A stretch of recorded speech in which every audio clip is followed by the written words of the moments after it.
Mi mujer volvió de su retiro de 15 días en Perú, radiante y relajada. No envió ni una sola foto en todo el viaje. Solo llegaron facturas de hotel, para 2 personas. Le hice una pregunta y se quedó helada. ¿Sabes de qué está enfermo Kyle? Salió corriendo al médico. Demasiado tarde. Yo ya había reconocido el nombre de su amante en un expediente de brote del CDC. Él ya había infectado a otras personas antes. Y ahora, ella iba a ser la siguiente. Me llamo Owen Harlow. Tengo 48 años y trabajo como asesor de políticas sanitarias para el Departamento de Salud y Servicios Humanos en Washington, D.C. Desde hace 15 años ayudo a diseñar la respuesta federal ante brotes de enfermedad, protocolos de preparación frente a pandemias y medidas de bioseguridad. Mi trabajo consiste en unir los puntos entre los datos y la política para ver patrones antes de que se conviertan en problemas. Se me da bien leer entre líneas en informes médicos,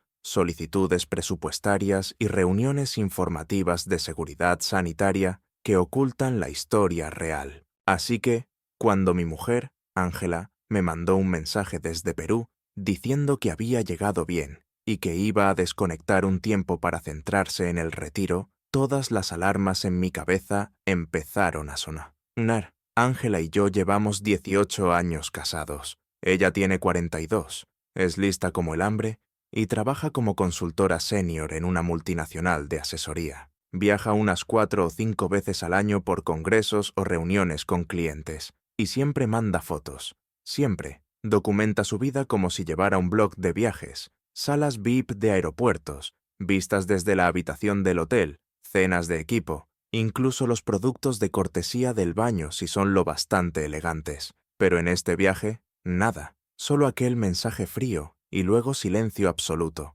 Hace 2 semanas me habló de un retiro de desarrollo de liderazgo en Lima. 15 días, dijo, con otras 3 mujeres de su división. Ejercicios de cohesión de equipo, sesiones de planificación estratégica, quizá una excursión a Machu Picchu si les daba tiempo. Estaba entusiasmada, dándome la charla durante la cena sobre retos de liderazgo al aire libre y oportunidades de contactos. Yo la ayudé a hacer la maleta, le planché las americanas, la llevé al aeropuerto a las 5 de la mañana y la besé al despedirnos en la acera. Ahora, sentado en la mesa de la cocina con el café enfriándose, abrí nuestra cuenta compartida en la nube y miré el flujo de fotos. Vacío, completamente vacío. Ni una sola imagen de Perú. Y los servicios de ubicación mostraban que los había desactivado 2 días después de llegar. Sus redes sociales, que normalmente están llenas de actualizaciones, se apagaron en cuanto aterrizó. Pero los extractos de la tarjeta de crédito contaban otra historia. Abrí nuestras cuentas, algo que casi nunca revisaba porque siempre habíamos confiado el uno en el otro con el dinero. Los cargos estaban ahí, con fecha y etiqueta de geolocalización. Hotel de lujo en Lima, otro en Cuzco, y luego un resort de alta gama en la selva, en un sitio llamado Urubomba. Tratamientos de spa, catas de vino, paquetes de masaje para parejas. Me eché hacia atrás y dejé que esa palabra se me quedara clavada en el pecho como una piedra. Las confirmaciones de reserva del hotel seguían en su correo, sincronizadas con el ordenador de casa. Fui abriéndolas una a una, metódico, con la mano firme, aunque el pulso me martilleaba. Cada reserva indicaba 2 huéspedes. Señor y señora Harlow, decía la documentación. Solo que yo estaba sentado en Virginia, y al parecer el señor Harlow estaba disfrutando de cenas a la luz de las velas y sesiones de yoga al amanecer en las tierras altas peruanas. Abrí el listado de personal que ella me había reenviado meses atrás, cuando entró en la nueva división. Deslicé los nombres hasta encontrarlo. Kyle Sheffield, asociado junior, 34 años, graduado en Princeton, 6 meses en la firma. Ángela lo había mencionado exactamente 2 veces. En ambas, quitándole importancia, que prometía, pero que estaba verde. Lo bastante verde como para pasar 15 días en el paraíso con mi mujer. Y aún así, no monté un numerito, no tiré nada, no le pegué un puñetazo a la pared ni la llamé gritando. He pasado demasiados años gestionando crisis como para reaccionar sin información. En vez de eso, me preparé otra cafetera, abrí el portátil del trabajo y empecé a tirar del hilo. Porque, Cuando llevas más de 2 décadas trabajando en políticas de salud pública, haces contactos. Gente del CDC, amigos en los NIH, antiguos compañeros que se fueron a consultorías privadas de bioseguridad, personas que te deben favores, personas que confían en tu discreción, personas que entienden que, a veces, la información tiene que moverse en silencio por canales secundarios. Y el nombre de Kyle Sheffield ya había pasado por mi mesa. Kyle Sheffield no era solo un asociado junior cualquiera que había tenido suerte con mi mujer. Hace 3 años, su nombre apareció en un informe confidencial del CDC que yo revisé como parte de un grupo de trabajo interinstitucional sobre protocolos de transmisión internacional de enfermedades. Saqué los archivos del histórico de mi unidad segura, documentos que la mayoría de la gente no vería jamás sin autorización. El caso implicaba a una empresa biotecnológica en Ecuador, donde Sheffield había trabajado como coordinador de logística durante un año sabático antes de la escuela de negocios. La empresa estaba llevando a cabo ensayos no autorizados con compuestos antiparasitarios experimentales, recortando en seguridad, usando a la población local como conejillos de indias. Cuando estalló el brote, enfermaron 47 personas, 6 murieron. El gobierno ecuatoriano clausuró las instalaciones y el CDC se implicó porque 2 investigadores estadounidenses habían estado expuestos y regresaron a Estados Unidos antes de presentar síntomas. Sheffield figuraba como persona de interés en la cadena de exposición, no porque hubiera provocado el daño a propósito, sino porque falsificó registros de cuarentena para encubrir su viaje de vuelta a Estados Unidos tras una posible exposición. Mintió sobre dónde había estado, mintió sobre sus síntomas, se subió a vuelos internacionales mientras podía ser contagioso, todo porque tenía entrevistas para posgrados y no quería perdérselas. La investigación concluyó que había tenido suerte y que en realidad no se había infectado, pero el patrón de conducta quedó claro. Kyle Sheffield se ponía a sí mismo por delante.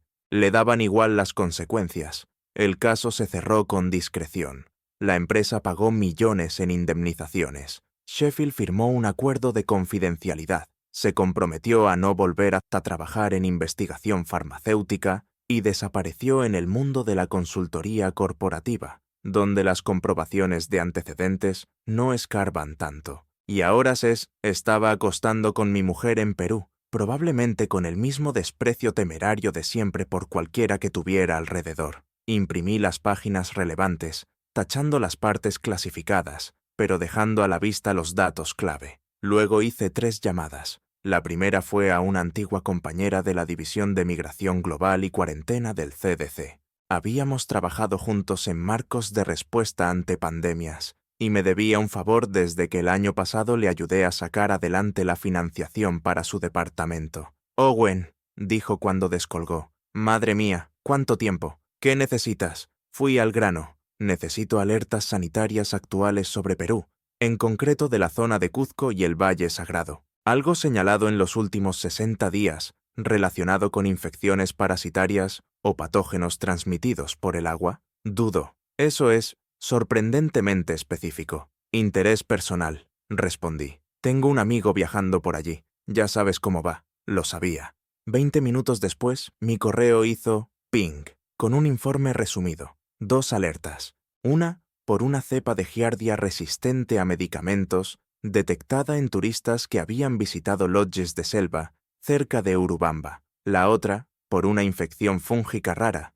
vinculada a sistemas de agua contaminados en hoteles boutique que reciclaban aguas grises sin un tratamiento adecuado. Ambas alertas recomendaban un cribado médico inmediato para cualquiera que hubiera estado en esas zonas durante el último mes. Mi segunda llamada fue a un abogado con el que había trabajado en litigios de políticas sanitarias. Estuvimos 15 minutos hablando de capitulaciones matrimoniales, protección del patrimonio conyugal y del lenguaje exacto del contrato que Ángela y yo firmamos antes de casarnos. La cláusula sobre infidelidad era de acero. Si cualquiera de las partes mantenía y se documentaba una relación extramatrimonial, el cónyuge no infractor conservaba el control total de los bienes y propiedades compartidos. De hecho, Ángela había insistido en esa cláusula. Llegó a decir que iba de respeto mutuo y de rendir cuentas. ¡Qué ironía! Mi tercera llamada fue al corredor de seguros. Pregunté por la cobertura sanitaria en viajes, en concreto si nuestra póliza cubría un tratamiento médico de urgencia por enfermedades tropicales contraídas durante un viaje personal no autorizado disfrazado de viaje de trabajo. Si el viaje se ha tergiversado en los formularios del parte, dijo con cuidado, la cobertura podría quedar anulada. El fraude invalida el contrato. Hipotéticamente, dije yo. Hipotéticamente, sí, admitió. Colgué y miré el calendario. Ángela volvía a casa en 3 días. Tenía 72 horas para prepararme y no iba a desperdiciar ni un minuto. Porque, si algo aprendes en gestión de crisis, es esto. No reaccionas a los desastres. Te anticipas, planificas, levantas estrategias de contención, lo documentas todo. Y cuando llega el momento, ejecutas con precisión. Ángela creía que iba a volver a casa con un marido que no se enteraba de nada. Se equivocaba. Ángela cruzó la puerta el jueves por la tarde con pinta de volver de un viaje de spa, no de un retiro de liderazgo. Piel tostada, hombros relajados, una ligereza nueva al caminar. Dejó la maleta en el pasillo y me sonrió como si nada hubiera cambiado. «Dios, qué gusto estar en casa», dijo, estirando los brazos por encima de la cabeza. «Estoy rendida, pero ha sido increíble. He crecido un montón». Yo estaba sentado a la mesa de la cocina, con las manos entrelazadas, mirándola. «Bienvenida». Me besó la mejilla, ese beso rápido y automático que le das a alguien con quien convives, y fue hacia la nevera. «Me muero de hambre. ¿Tú ya has comido?» «He hecho cena», dije. «Está en el horno, manteniéndose caliente». Se le iluminó la cara. «Eres el mejor. Déjame ducharme primero». Siento que no he estado limpia en días. Desapareció escaleras arriba. Oí el agua correr. La oí tararear algo alegre. 15 minutos después, bajó con ropa cómoda, el pelo húmedo, con cara de estar recién salida del agua y completamente tranquila. Nos sentamos uno frente al otro en la mesa. Le había preparado su plato favorito, pollo al limón con hierbas y verduras asadas. Comió con ganas, contándome historias vagas sobre dinámicas de equipo y sesiones de planificación estratégica, sin nombres, sin lugares concretos, solo abstracciones corporativas agradables. «¿Qué tal el hotel?», pregunté. «Precioso», dijo, «en plena montaña. La altitud fue dura los 2 primeros días, pero nos adaptamos». Se detuvo a mitad de frase. «Nos», parpadeó. «El equipo. Las 4, ¿vale?» «Nosotros», repetí yo, sin prisas. «El equipo de liderazgo», corrigió, y asintió mientras se llevaba otro bocado. «Sara, Jennifer, Michelle y yo». Estuvo bien conectar fuera de la oficina. Dejé que el silencio se estirara un instante. Luego deslicé una foto impresa por la mesa. Era de la cuenta de Instagram de un hotel, una publicación promocional de su paquete de suite nupcial, la misma suite que aparecía en su confirmación de reserva. Ángela la miró y se quedó con el tenedor a medio camino de la boca. «¿Y esto qué es?» «Tu hotel», dije con calma. «El Inker Hacienda Urubomba, resort de 5 estrellas. Paquetes para parejas, escapadas románticas». Dejó el tenedor despacio. «Owen, puedo explicarlo». «Seguro», respondí. «Pero antes necesito preguntarte una cosa». Tragó saliva. «Vale». Me incliné un poco hacia adelante, manteniendo la voz baja y controlada. «¿Sabes de qué está enfermo Kyle?» El color se le fue de la cara como si le hubieran quitado el tapón. Abrió la boca, la cerró, la volvió a abrir. «¿Qué?» «Kyle Sheffield», dije. «Tu asociado junior, tu compañero de viaje. ¿Sabes de qué está enfermo?» «No lo sé. No está enfermo». Se levantó de golpe. La silla raspó el suelo. «¿De qué estás hablando?» «No está enfermo». Apenas respiré hondo. «Ángela». No levanté la voz. No hacía falta. «¿Sabes de qué está enfermo?» Se quedó mirándome, y yo vi cómo se movían los engranajes detrás de sus ojos, los cálculos, las negaciones que se formaban y se deshacían, la conciencia creciente de que yo sabía mucho más de lo que ella creía posible. «Tengo que hacer una llamada», susurró por fin. «No», dije. «Lo que tienes que hacer es ir al médico mañana por la mañana, a primera hora». Sus manos empezaron a temblar. «¿Por qué?» «¿Qué hiciste?», preguntó. «¿Qué hiciste?» «Yo no hice nada», respondí. «Pero tú puede que sí». Agarró el móvil del mostrador y empezó a marcar, con los dedos torpes sobre la pantalla. La vi intentar llamar a Kyle 3 veces. Todas fueron directas al buzón de voz. «No contesta», dijo, con la voz subiendo hacia el pánico. «¿Por qué no contesta?» Me levanté y retiré mi plato. Mis movimientos fueron deliberados, sin prisa. Deberías intentar descansar un poco. Mañana te espera un día largo. Owen, por favor, ¿qué está pasando? La miré, de verdad la miré, y no sentí absolutamente nada. Tomaste tus decisiones, Ángela. Ahora te toca vivir con las consecuencias. Ángela no durmió esa noche. La oí pasearse por la habitación de invitados, haciendo llamada tras llamada, al número de Kyle, a compañeros de trabajo, a alguien de recursos humanos, cada conversación más desesperada que la anterior. Por la mañana tenía los ojos enrojecidos y hundidos. Bajó las escaleras con la ropa del día anterior, el móvil apretado en la mano como si fuera un salvavidas. «Voy a ir a una clínica», anunció. «Buena idea», dije mientras me servía café. «Ve, acompáñame». «No». Se encogió como si le hubiera dado una bofetada. «Por favor, tengo miedo». «Deberías», respondí sin levantar la vista de la taza. Se fue sin decir nada más. Esperé a que su coche desapareciera calle abajo, y entonces hice mi propia llamada al abogado con el que había hablado 2 días antes. «Se está haciendo las pruebas ahora», le dije. «Deberíamos tener resultados mañana. Ten listo el acuerdo prenupcial para ejecutarlo en cuanto tengamos documentación». «¿Estás seguro de esto?», preguntó. Pensé en Ángela riendo en una hamaca con Kyle, en las facturas de hotel, en las fotos borradas y en 15 días de mentiras. «Estoy seguro». Ángela volvió 4 horas después, pálida y en silencio. Fue directa al baño y la oí vomitar. Cuando salió, parecía 10 años mayor. «Están haciendo pruebas», dijo con voz ronca. «Un panel completo.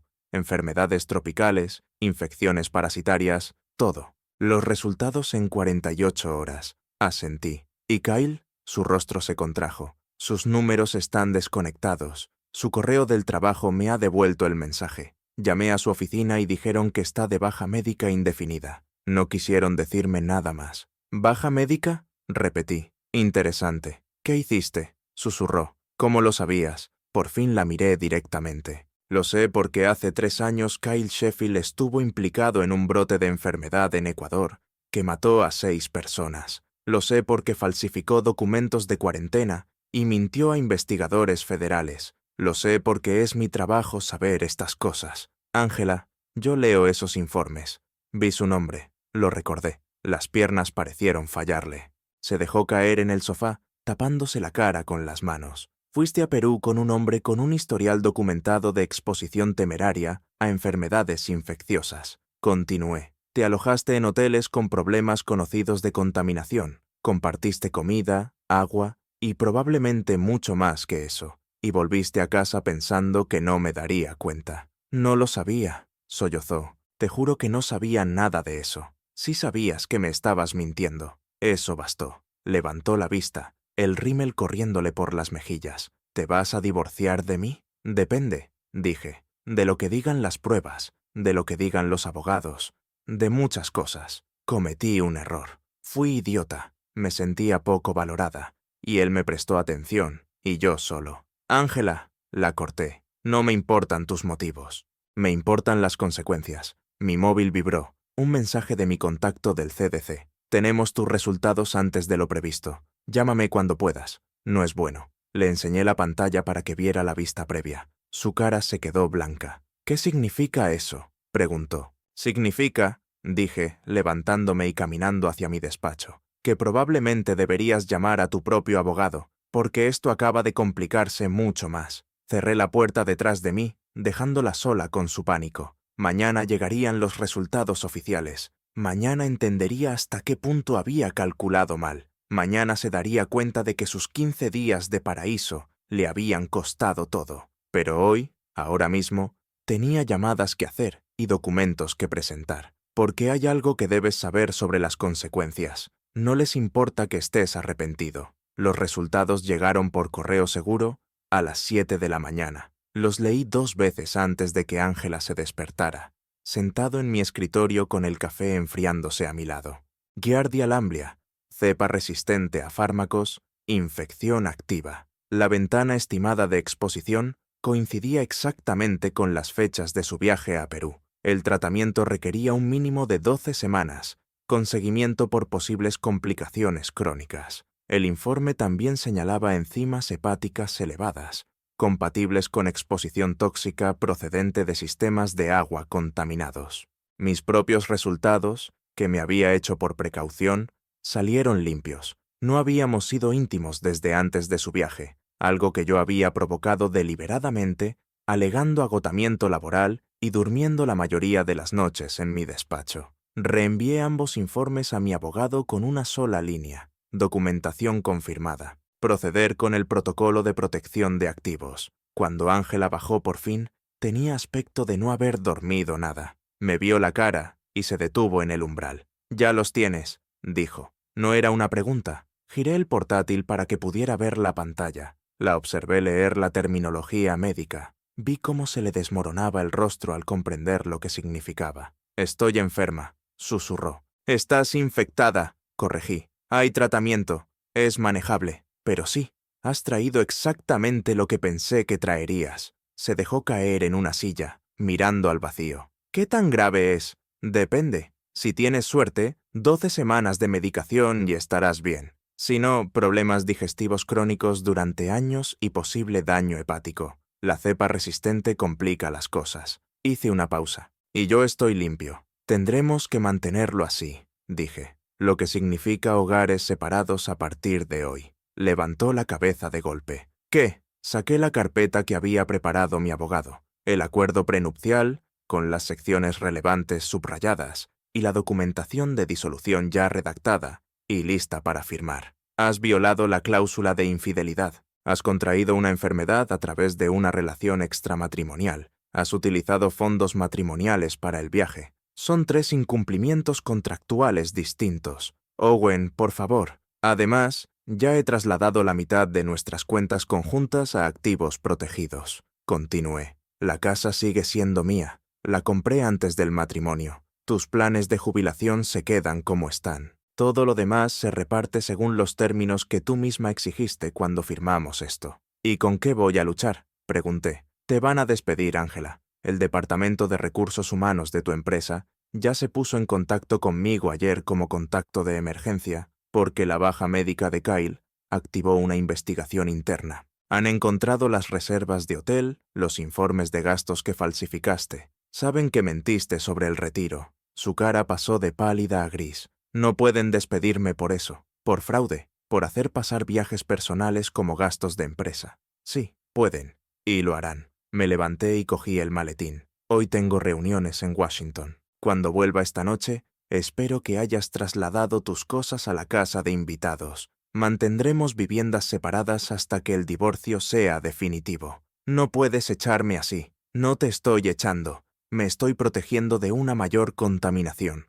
tanto médica como legal. Mi abogado se pondrá en contacto contigo para el calendario. Empieza a buscar representación propia». Me dirigí hacia la puerta. Ella me llamó, con la voz rota. «¿Y Kyle? ¿Él lo sabía? ¿Lo hizo a propósito?». Me detuve, con la mano en el pomo. «Kyle Sheffield desapareció hace 3 días. Su apartamento está vacío. Su coche ha desaparecido. Su teléfono está desconectado. O está muerto o huyó. ¿Lo encontraste?». Hice que alguien lo comprobara. Cortesía profesional. Abrí la puerta. «Pero hay algo que tienes que entender, Ángela. Kyle te utilizó. Puede que supiera los riesgos de infección y no le importara. Puede que simplemente fuera un temerario. En cualquier caso, se ha ido, y tú te quedas con las consecuencias». «¿Dónde está?». «¿Importa?», respondí. «No va a volver. No va a ayudarte. Estás sola con esto». La dejé sentada allí, salí al coche y conduje al trabajo como si fuera cualquier jueves, porque para mí lo era. Documenté la exposición, protegí mis activos e inicié el proceso de disolución. Todo avanzaba exactamente según lo previsto. Ángela podía llorar todo lo que quisiera, pero llorar no cambiaba los resultados de las pruebas. Esa noche me llamó mi sobrina Emma, con la voz tensa por la preocupación. Tenía 23 años, hija de mi hermana, y estudiaba salud pública en Georgetown. Siempre habíamos sido muy cercanos. «Tío Owen», dijo, «he oído lo de la tía Ángela. Mamá me lo ha contado. Lo siento mucho». «Es complicado», respondí, aparcando delante de un restaurante donde había quedado a cenar con mi abogado. ¿Es verdad que se puso enferma en Perú? Es verdad. Hubo una pausa. La cosa es que necesito decirte algo sobre Kyle Sheffield. Apagué el motor y me incorporé en el asiento. ¿Lo conoces? Fuimos a Princeton, en promociones distintas, pero coincidimos en algunas fiestas. Tenía fama. ¿Qué tipo de fama? Emma dudó. Se fijaba en mujeres mayores, mujeres casadas en concreto, profesionales, con dinero y estatus. Para él era como un juego. Las seducía, las manipulaba para que pagaran viajes o le compraran cosas, y luego desaparecía cuando se aburría o necesitaba pasar a otra cosa. Apreté el volante. ¿Tenía algún patrón con enfermedades? No lo sé con certeza, pero viajaba constantemente y presumía de no ponerse vacunas de viaje ni tomar precauciones. Decía que eso le hacía duro. Había rumores de que había contagiado enfermedades de transmisión sexual y luego desaparecía sin más. ¿Por qué no me dijiste que lo conocías? No uní los puntos hasta que mamá mencionó que Ángela había ido a Perú con alguien del trabajo llamado Kyle. Lo busqué en LinkedIn y me di cuenta de que era el mismo. Tío Owen, lo siento. Si lo hubiera sabido antes. No es culpa tuya, dije, pero necesito que hagas algo por mí. Escribe todo lo que recuerdes sobre él, nombres de otras mujeres a las que se acercó, universidades, lugares donde trabajó, todo. Tú estás construyendo un testimonio. Yo estoy construyendo un perfil. Tu tía no es la única víctima. Puede haber otras que ni siquiera sepan que estuvieron expuestas. Emma prometió enviarme un resumen detallado al día siguiente. Cuando colgó, me quedé unos minutos sentado en el coche, asimilando esa nueva información. Kyle Sheffield no era solo descuidado, era depredador, calculador, y Ángela había caído de lleno en su trampa. Dentro del restaurante, mi abogado ya me estaba esperando. Me senté en el reservado y pedí una copa que, esta vez, realmente necesitaba. Tenemos un problema, le dije. Ángela no es solo víctima de sus malas decisiones. Fue un objetivo claro de alguien con un patrón de este comportamiento. Levantó una ceja. Eso, en realidad, refuerza tu caso. Si fue manipulada por un depredador conocido, demuestra falta de juicio, pero también explica la rapidez de la escalada. Hace que el incumplimiento contractual sea más limpio. También significa que tenemos que informar al CDC, añadí. Si Sheffield ha estado viajando internacionalmente estando infectado, o en riesgo de estarlo, es una amenaza para la salud pública. ¿Estás obligado a informar? Éticamente, sí. Legalmente, es más complicado. Pero si hay otras mujeres en riesgo, no voy a quedarme callado. Hizo una anotación. Esto puede salpicar a Ángela. Si se convierte en una investigación federal, la interrogarán, examinarán todos sus viajes, y su empresa, sin duda, la despedirá para distanciarse de cualquier responsabilidad. Lo sé, dije, pero esto es más grande que nuestro divorcio. Esto va de contención. Mi móvil vibró. Un mensaje de un número desconocido. Estás buscando a Kyle. Parágrafo. Ya está muerto. Se lo enseñé a mi abogado. Su expresión se endureció. Reenvíamelo ahora mismo y no respondas. ¿Quién enviaría esto? Alguien que no quiere que sigas investigando. Y eso significa que estás cerca de algo importante. Reenvié el mensaje y luego abrí el número de mi contacto en el CDC. Era hora de hacerlo oficial, porque si Kyle Sheffield de verdad estaba muerto, alguien tenía que localizar a todas las personas a las que había expuesto antes de que fuera demasiado tarde. Y si no estaba muerto, entonces alguien lo estaba protegiendo. En cualquier caso, la aventura de Ángela acababa de convertirse en un asunto federal. 3 días después de que Ángela se mudara a la casa de invitados, mi sobrina Emma me envió un documento que lo cambió todo. 27 páginas, nombres, fechas e incidentes que abarcaban toda la vida adulta de Kyle Sheffield. 7 mujeres antes que Ángela. Todas encajaban el mismo perfil. Casadas, profesionales, con estabilidad económica, mayores de 35. Me senté en mi despacho a leer la investigación de Emma, impresionado por su meticulosidad. Había rastreado publicaciones en redes sociales, conexiones de LinkedIn, incluso fotos de anuarios universitarios, y cada relación seguía el mismo patrón. Kyle escogía a una mujer que tuviera una autoridad mínima sobre él. Se presentaba como el protegido entusiasta. Escalaba rápido hacia una aventura, y luego desaparecía de golpe, dejando el desastre atrás. 2 de esas mujeres acabaron divorciadas. Una perdió el trabajo, otra intentó suicidarse. Emma había encontrado una entrada de blog de esa mujer, publicada de forma anónima, pero con suficientes detalles como para verificar el relato, la vergüenza, el aislamiento y las complicaciones médicas que desarrolló después de estar con él en Costa Rica. Reenvié el documento a mi contacto del CDC con un asunto claro: posible investigación de salud pública. Requiere seguimiento. Me llamó en menos de 1 hora. Owen, esto es más grande de lo que pensaba. Si este patrón se sostiene, hablamos de múltiples incidentes internacionales de exposición. Tengo que llevar esto a mi directora.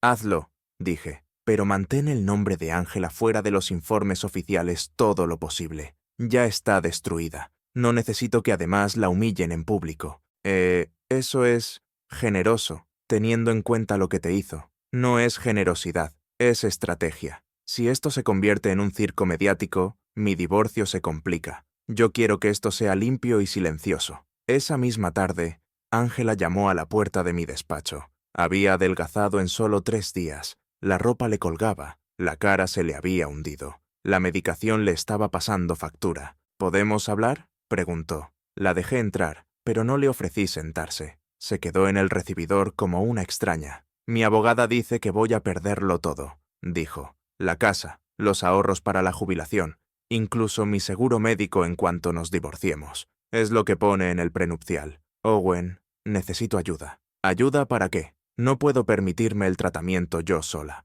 La medicación cuesta $2,000 al mes. Ayer me despidieron. El seguro por cobra empieza el mes que viene, pero no tengo dinero para pagar las primas. Yo ya sabía que el despido venía. Aún así, oírlo confirmado me produjo una satisfacción amarga. Deberías haber pensado en eso antes de Perú. Sus ojos se llenaron de rabia. ¿Entonces vas a dejar que sufra? Voy a dejar que vivas las consecuencias naturales de tus decisiones.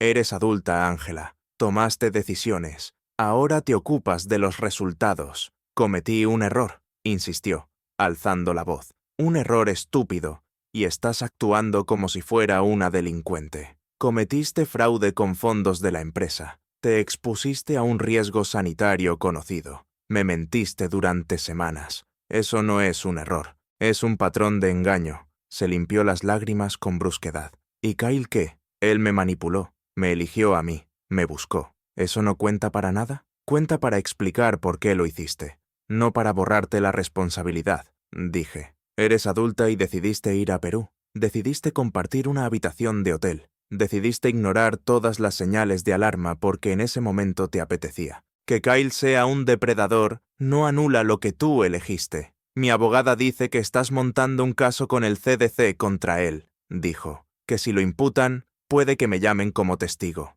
Te llamarán a ti y a las otras 7 mujeres a las que les hizo lo mismo. Ángela se quedó blanca. ¿7? Saqué el móvil y le enseñé el documento de Emma. 7 de las que sabemos por ahora. No eres especial, Ángela. Solo eres la más reciente. Leyó unos segundos y bajó el teléfono despacio. ¿Lo hizo antes? ¿Tantas veces? Sí. ¿Y tú sabías esto desde cuándo? Lo sospechaba desde el principio. Lo confirmé hace 3 días. Y no cambia nada entre nosotros. Lo cambia todo, dijo, con la voz temblorosa. Si me eligió a propósito, si esto estaba planeado, y tú caíste, la interrumpí. Eso demuestra que estabas dispuesta a traicionar nuestro matrimonio si se daban las circunstancias adecuadas. Que te manipularan no te absuelve. Solo explica por qué fuiste un blanco fácil. Se encogió como si la hubiera golpeado. Eres cruel. Soy honesto. Tú fuiste la que confundió la amabilidad con debilidad. Se marchó sin decir nada más. La vi cruzar el jardín hacia la casa de invitados, encogida por el frío de la tarde. Una parte de mí, muy pequeña, sintió algo parecido a la lástima, pero la lástima no deshace una traición. Sonó mi teléfono. Mi abogado. El CDC ha abierto una investigación formal sobre Sheffield. Lo han encontrado. No está muerto. ¿Dónde está? En México, viviendo con otro nombre. Están trabajando en la extradición. Esto va a crecer, Owen. Investigación federal, implicaciones internacionales, múltiples víctimas. Tu divorcio va a ser una nota al pie. Bien, dije. Es exactamente lo que quiero. El CDC anunció la investigación un viernes por la mañana. Vi la rueda de prensa desde mi oficina en Washington. A mi alrededor, mis compañeros murmuraban mientras la noticia saltaba en todos los grandes medios. Las autoridades sanitarias federales solicitaban información sobre Kyle Sheffield, buscado para interrogarlo en relación con múltiples incidentes potenciales de exposición a enfermedades en distintos puntos de Sudamérica. La voz del periodista era grave y profesional. En pantalla apareció una foto de Kyle tomada de su LinkedIn corporativo, sonriente, seguro de sí mismo. Mi móvil empezó a explotar con mensajes, compañeros preguntando si lo había visto, amigos enviando textos preocupados, mi hermana llamándome para saber cómo estaba.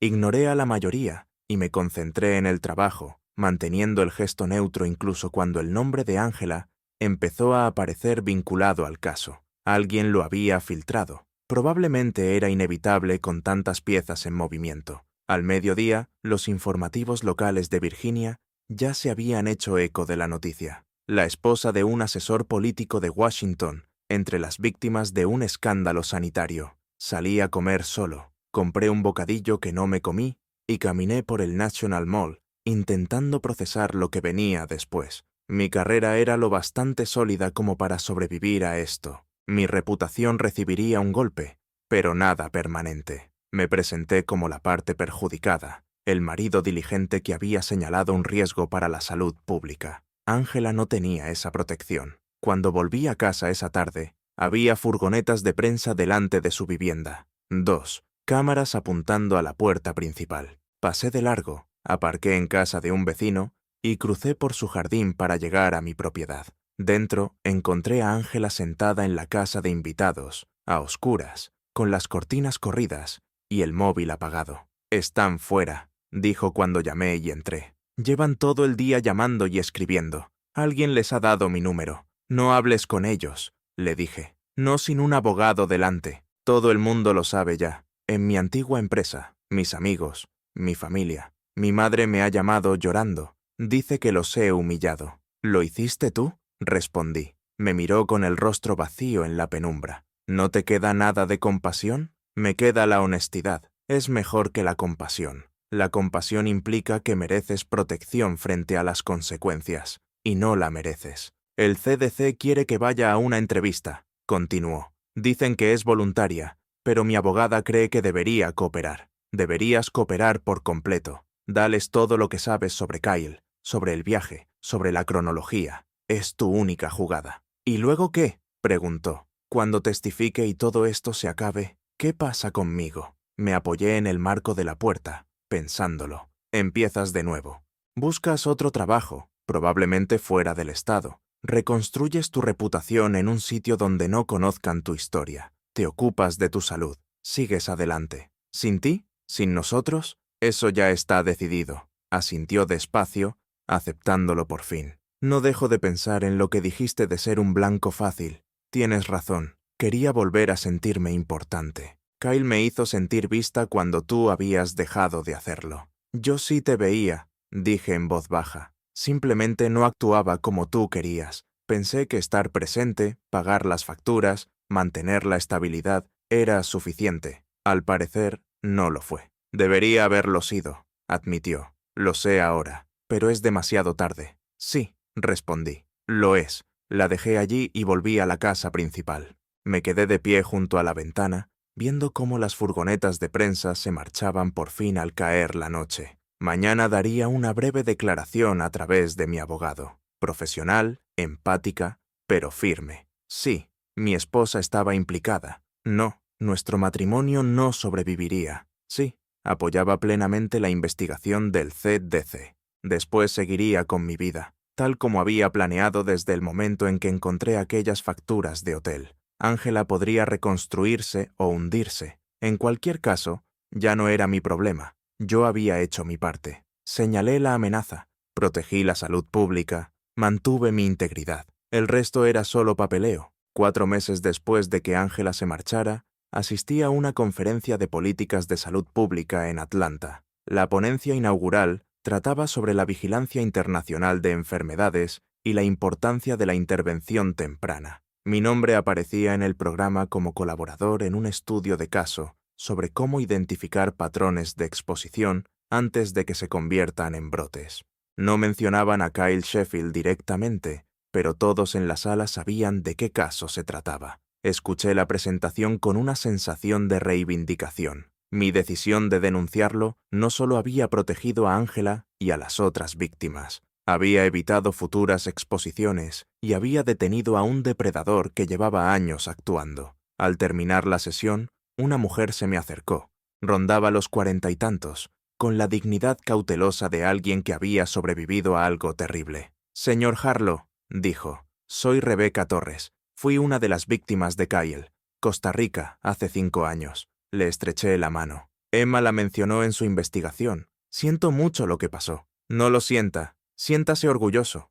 Usted lo detuvo. Hizo lo que ninguna de nosotras pudo hacer, porque estábamos demasiado avergonzadas para denunciar. Hizo una pausa. ¿Cómo está su esposa? Ex-esposa. El divorcio se finalizó el mes pasado. Está en Arizona ahora, trabajando para una ONG. Superó el tratamiento médico con éxito. La última vez que supe de ella, estaba en remisión. Me alegro. No le deseo ningún mal. Solo ojalá hubiera sido más lista. Todas lo deseamos. Asentí. Rebecca me tendió una tarjeta. Hay un grupo de apoyo, mujeres a las que Kyle atacó. Nos reunimos una vez al mes, en línea. Nos ayudamos a reconstruirnos. Si su exmujer alguna vez quiere unirse, dígale que es bienvenida. Sin juicios, solo comprensión. Cogí la tarjeta, sinceramente conmovido. Se lo diré. Y antes de irse, añadió, gracias por no protegerlo, por elegir sacar la verdad a la luz, aunque complicara su vida.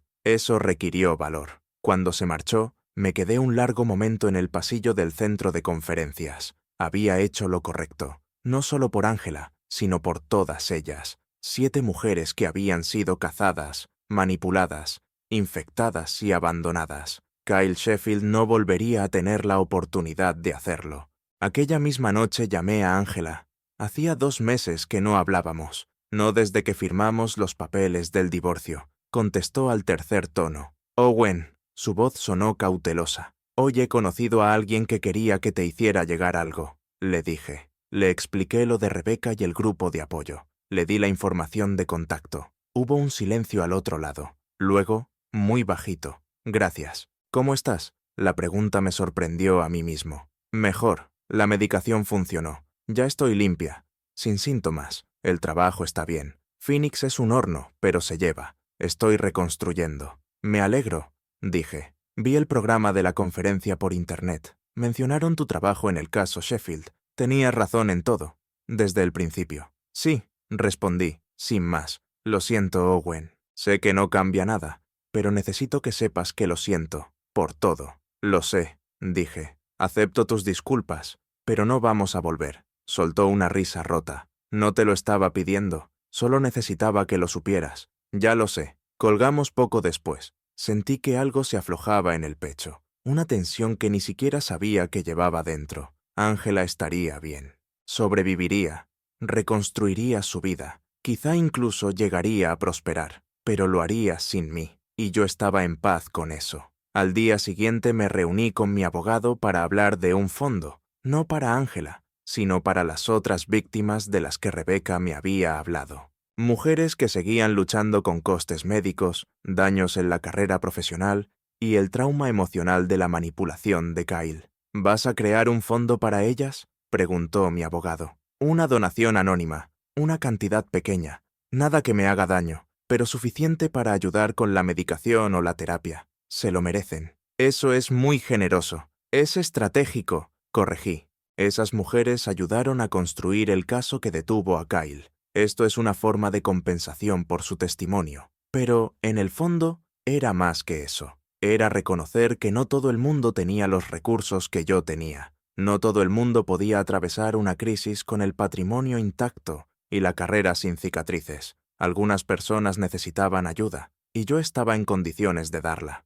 No por Angela, nunca por Angela, por las otras, las que habían sufrido sin la red de seguridad que yo me había construido. Eso sí me parecía justicia. 8 meses después de que Angela se marchara, asistí a un servicio conmemorativo que nunca imaginé. Kyle Sheffield había aparecido muerto en un hospital de México, complicaciones de las mismas infecciones parasitarias que él había estado esparciendo a los demás. Justicia poética, diría alguien. El CDC convocó una sesión informativa a puerta cerrada para quienes habíamos participado en la investigación. Rastrearon sus movimientos por 3 continentes, documentaron 17 incidentes distintos de exposición e identificaron a 12 víctimas, incluida Ángela. El caso quedaba cerrado, la amenaza neutralizada. Me senté en aquella sala sintiendo solo satisfacción profesional. Kyle Sheffield había destrozado vidas con su temeridad y su manipulación.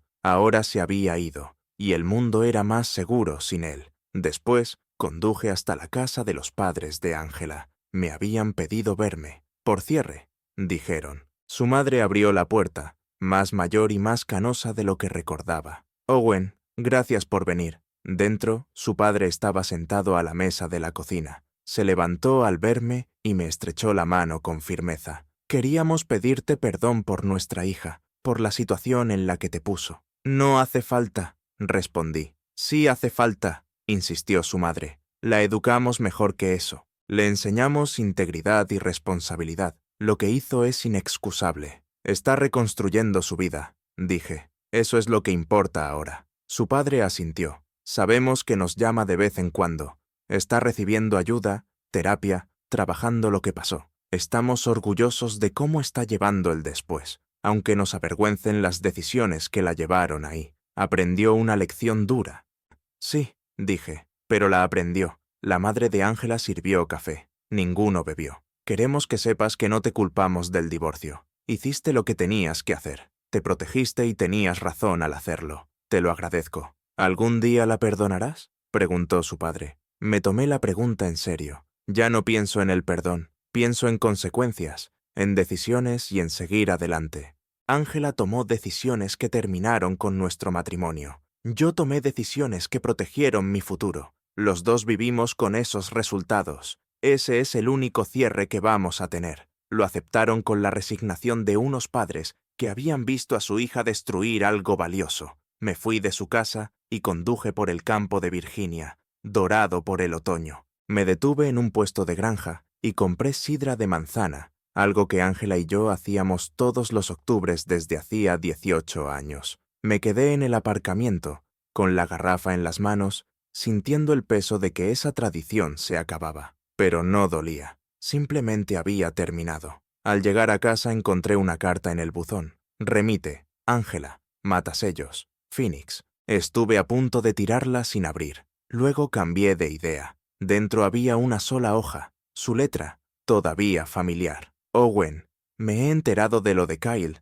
Una parte de mí siente alivio de que no pueda hacer daño a nadie más. Otra parte se siente culpable por ese alivio. Pero sobre todo, siento gratitud. Gratitud porque fuiste lo bastante fuerte como para detenerlo cuando yo no lo fui. Gratitud porque protegiste a otras mujeres incluso después de lo que yo te hice. Gratitud porque me enseñaste lo que es la verdadera integridad, aunque solo lo entendiera después de perderte. Estoy mejor. La infección se ha ido. Mi terapeuta dice que estoy avanzando. Me uní al grupo de apoyo que mencionó Rebeca. Nos ayudamos entre nosotras. Quería que supieras que estoy usando esta experiencia para ser mejor, no más amarga. No volveré a contactarte. Te mereces paz y privacidad, pero necesitaba que supieras que tu negativa a facilitar mi autodestrucción me salvó la vida. Gracias por quererme lo suficiente como para dejarme enfrentar las consecuencias. Y gracias por ser el tipo de hombre que denuncia las amenazas, aunque sea más fácil mirar hacia otro lado. Siempre fuiste la mejor persona. Ojalá me hubiera dado cuenta antes de perderte. Ángela, la leí 2 veces y luego la guardé en un cajón, no como recuerdo, sino como documentación, como prueba de que la gente podía aprender, podía cambiar, podía crecer a partir de sus fracasos. Ángela estaría bien, reconstruiría su vida, acabaría encontrando a alguien nuevo algún día, viviría una vida distinta de la que habíamos planeado juntos, y yo también estaría bien. De hecho, ya lo estaba. Mi carrera se había fortalecido con el caso Sheffield. Me habían ascendido a asesor senior y estaba liderando una nueva iniciativa de seguridad sanitaria internacional. y mi sobrina Emma había entrado a trabajar en mi departamento, brillante, con ganas, sin la capa de cinismo que llega cuando llevas demasiados años en el gobierno. Tenía buen trabajo, buenos compañeros y la satisfacción de saber que actué con integridad cuando más importaba. Algunas noches pensaba en Ángela y me preguntaba si todo habría sido distinto si yo hubiera estado más atento, más romántico, más lo que fuera que ella necesitaba. Pero esos pensamientos eran académicos, no emocionales,